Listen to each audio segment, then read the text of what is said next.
I have essentially been on the Arizona Cardinals bandwagon for months, for the last couple months, mainly because, well, it's Arizona Cardinals and I think they're going to tear it up this year.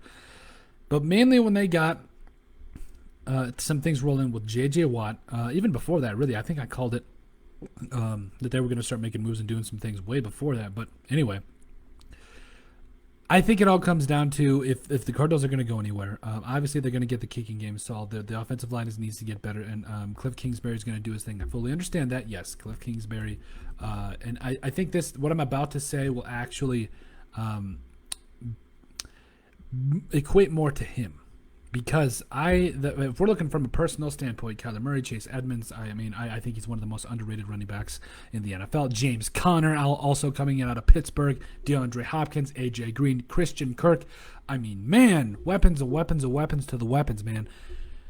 And Rondale Moore. Let's not forget about him. He's going to be explosive in the NFL. What I'm about to say doesn't equate to the personnel. It equates to the coaching. The Arizona Cardinals, i.e. Cliff Kingsbury, is going to have to let it loose in 2021. That's right.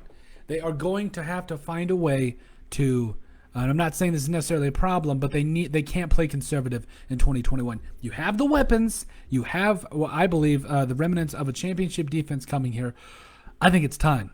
It is time to open things up in 2021. That's it. That's what we'll call it. It's time for the Arizona Cardinals to open things up.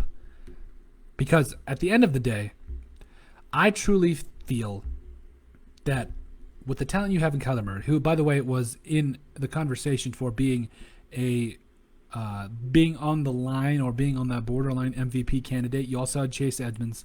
D-Hop is year after year,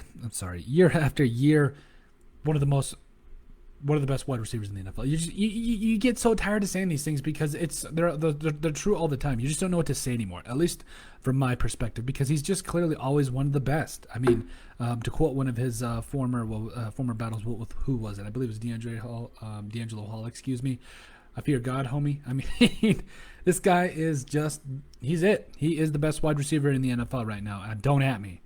You also got A.J. Green. Christian Kirk, I think, is vastly underrated. I felt like Christian Kirk actually is better than a lot of Cardinals fans give him credit for. And I'll stick up for this man. I really will. We talk about a guy that had over 600 receiving yards last year, doubled his touchdown total over his career, now has 12 career touchdowns, had 6 last year.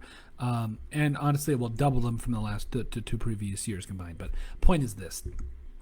You have guys like Christian Kirk. You have guys like Max Williams. And I need to also make sure that this needs to be known. Max Williams is also no slouch either. I think he's a top tight end that just needs a little bit more of a shot, especially after being a former second-round draft pick. I think if they can find a way to get him the football a little more, I think that could be very, very beneficial for the Arizona Cardinals. Now, Max Williams is going to be a starting tight end. Okay, I'm expecting him to have a big year. Maybe we can make a video about that as well. But all these things combined, when you have, it's like if you guys have ever seen The Missing Rings, the 1998 Minnesota Vikings, about how when they had Randy Moss and they found out that he could just run like a hound dog, you find a way to just get him the ball.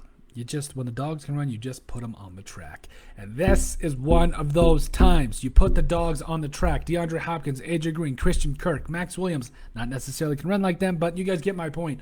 When you have these guys, even Rondale Moore, not going to forget about that man. When you have talent like this, it's time to let them loose.